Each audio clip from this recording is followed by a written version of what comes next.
ನಮಸ್ತೆ ಮಕ್ಕಳ, welcome back to my channel. Please like, share and subscribe my channel. ಮಕ್ಕಳ, ಇವತ್ತು ನಾವು 8ನೇ ತರಗತಿಯ ಕನ್ನಡದಲ್ಲಿ ಸಾಧನಾ ಪರೀಕ್ಷೆ ಅಥವಾ FA1ಗೆ ಸಂಬಂಧಪಟ್ಟಂತಹ ಮಾದರಿ ಪ್ರಶ್ನೆ ಪತ್ರಿಕೆಯನ್ನು ನೋಡ್ತಾ ಹೋಗೋಣ. ನನ್ನ ಮುಂದಿನ ವಿಡಿಯೋದಲ್ಲಿ ಇದಕ್ಕೆ ಉತ್ತರವನ್ನು ಸಹಿತ ಅಪ್ಲೋಡ್ ಮಾಡ್ತಾ ಇದ್ದೀನಿ ಮಕ್ಕಳ, ನೀವು ಅದನ್ನು ಸಹ ಬೇಕಾದ್ರೆ ರೆಫರ್ ಮಾಡ್ಕೋಬೋದು. ಇಲ್ಲಿ ಒಟ್ಟು ಅಂಕಗಳು 20ಕ್ಕೆ ನಿಮಗೆ ಪರೀಕ್ಷೆ ನಡೆಯುತ್ತೆ. ನಿಮಗೆ ಉತ್ತರವನ್ನು ಬರೆಯೋದಕ್ಕೆ 1 ಗಂಟೆ ಕಾಲಾವಕಾಶ ಇರುತ್ತೆ ಮಕ್ಕಳ. ಫಸ್ಟ್ ಹೆಡಿಂಗ್ ನೋಡಿ.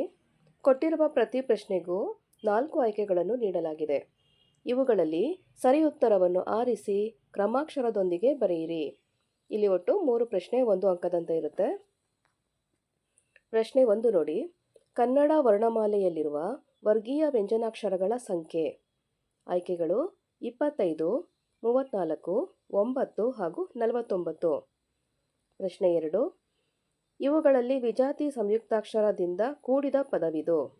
ಆಯ್ಕೆಗಳು ಮುದ್ದಣ್ಣ, ಜನ್ನ, ನಮ್ಮ ಹಾಗೂ ತಾಳ್ವೆ. ಪ್ರಶ್ನೆ 3. 6 ಸಾಲಿನ ಪದ್ಯವನ್ನು ಹೀಗೆನ್ನುವರು.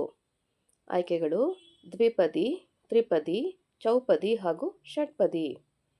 ನೆಕ್ಸ್ಟ್ ಹೆಡಿಂಗ್ ನೋಡಿ ಮಕ್ಕಳ. ಕೊಟ್ಟಿರುವ ಪ್ರತಿ ಪ್ರಶ್ನೆಗೂ ಒಂದೊಂದು ವಾಕ್ಯದಲ್ಲಿ ಉತ್ತರಿಸಿ. ಇಲ್ಲೂ ಸಹ ನಿಮಗೆ 3 ಪ್ರಶ್ನೆ 1 ಅಂಕದಂತೆ ಇರುತ್ತೆ. ಪ್ರಶ್ನೆ 4. ಹುಸೇನ್ ಸಾಹೇಬರ ಮನೆತನದವರಿಗೆ ದೇವಾಲಯದಲ್ಲಿದ್ದ ಹಕ್ಕು ಯಾವುದು? ಪ್ರಶ್ನೆ 5. ಪೆರ್ದರೆಗಳು ಯಾವುದಕ್ಕೆ ಮುತ್ತ ನೀಡುತ್ತಿವೆ? ಪ್ರಶ್ನೆ 6. ನಮ್ಮೆದೆಯ ಕಾಮಧೇನು ಯಾವುದು? ನೆಕ್ಸ್ಟ್ ಹೆಡಿಂಗ್ ನೋಡಿ ಮಕ್ಕಳ. ಕೊಟ್ಟಿರುವ ಪ್ರತಿ ಪ್ರಶ್ನೆಗೂ 3 ರಿಂದ 4 ವಾಕ್ಯಗಳಲ್ಲಿ ಉತ್ತರಿಸಿ. ಇಲ್ಲಿ 2 ಪ್ರಶ್ನೆ ಇರುತ್ತೆ, ತಲಾ 2 ಅಂಕದೊಂದಿಗೆ. ಪ್ರಶ್ನೆ 7. DVG ಅವರು ಏಕೆ ಸಂಭಾವನೆಯನ್ನು ಪಡೆಯಲಿಲ್ಲ? ಪ್ರಶ್ನೆ 8. ಕನ್ನಡದ ಹೆಸರನ್ನು ಹೇಗೆ ಹಬ್ಬಿಸಬೇಕೆಂದು ಕವಿ ಆಶಿಸುತ್ತಾರೆ? ನೆಕ್ಸ್ಟ್ ಹೆಡಿಂಗ್ ನೋಡಿ. ಕೊಟ್ಟಿರುವ ಲೇಖಕರ ಅಥವಾ ಕವಿಗಳ ಕಾಲ, ಸ್ಥಳ ಮತ್ತು ಒಂದು ಕೃತಿಯನ್ನು ಕುರಿತು ವಾಕ್ಯ ರೂಪದಲ್ಲಿ ಟಿಪ್ಪಣಿ ಬರೆಯಿರಿ. ಇಲ್ಲಿ ಒಬ್ಬರ ಬಗ್ಗೆ ಮಾತ್ರ ಬರೀಬೇಕಾಗತ್ತೆ, 2 ಅಂಕ ಸಿಗುತ್ತೆ ಮಕ್ಕಳ.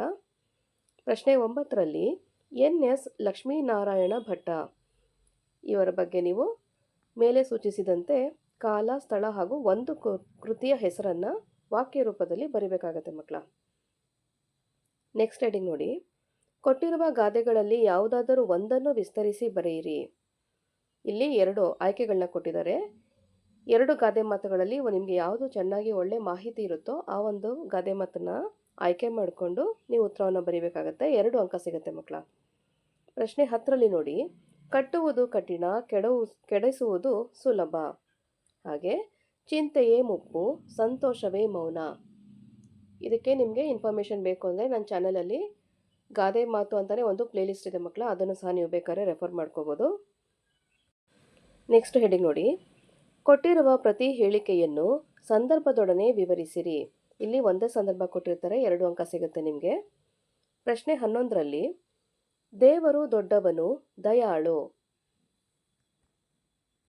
ಮಕ್ಕಳ, ಇಲ್ಲಿಗೆ 8ನೇ ತರಗತಿಯ ಕನ್ನಡದಲ್ಲಿ FA1 ಅಥವಾ ಸಾಧನಾ ಪರೀಕ್ಷೆ 1ಕ್ಕೆ ಸಂಬಂಧಪಟ್ಟಂತೆ ಮಾದರಿ ಪ್ರಶ್ನೆ ಪತ್ರಿಕೆ ಮುಕ್ತಾಯಗೊಂಡಿದೆ. ಈ ಒಂದು ವಿಡಿಯೋ ನಿಮಗೆ ಇಷ್ಟ ಆದಲ್ಲಿ ದಯವಿಟ್ಟು ನಮ್ಮ ಚಾನಲ್ನ ಲೈಕ್ ಮಾಡಿ, ಶೇರ್ ಮಾಡಿ, ಸಬ್ಸ್ಕ್ರೈಬ್ ಮಾಡಿಕೊಂಡು ನಾವು ಹಾಕುವಂಥ ಎಲ್ಲ ವಿಡಿಯೋನ ನೋಡ್ತಾ ನಮ್ಮನ್ನು ಎನ್ಕರೇಜ್ ಮಾಡ್ತಾ ಹೋಗಿ ಮಕ್ಕಳ. Thank you for watching. Bye bye.